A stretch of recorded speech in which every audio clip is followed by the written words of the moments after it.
En cette période de vacances scolaires, vous rêvez peut-être de plage, de cocotiers, de liberté.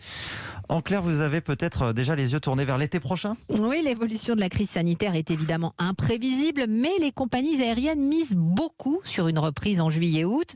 Certaines tendances commencent d'ailleurs à se dessiner, Aurélien Fleureau.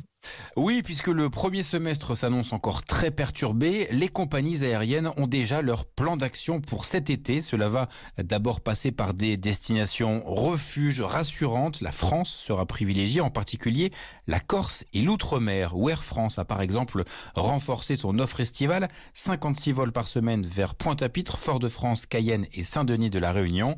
Transavia, de son côté, va lancer des lignes saisonnières depuis Brest, Nantes, Montpellier en direction de la Corse. Deux destinations qui sont donc très recherchées par les internautes qui commencent à s'imaginer sur une plage cet été, confirme Julie Gallo, porte-parole du comparateur de voyage Liligo. Finalement, des destinations sur lesquelles ils arrivent à se projeter. Par rapport à d'autres destinations l'année dernière comme Montréal, New York ou Los Angeles, qui sont aujourd'hui complètement inaccessibles et donc qui ne permettent pas de se projeter pour l'été.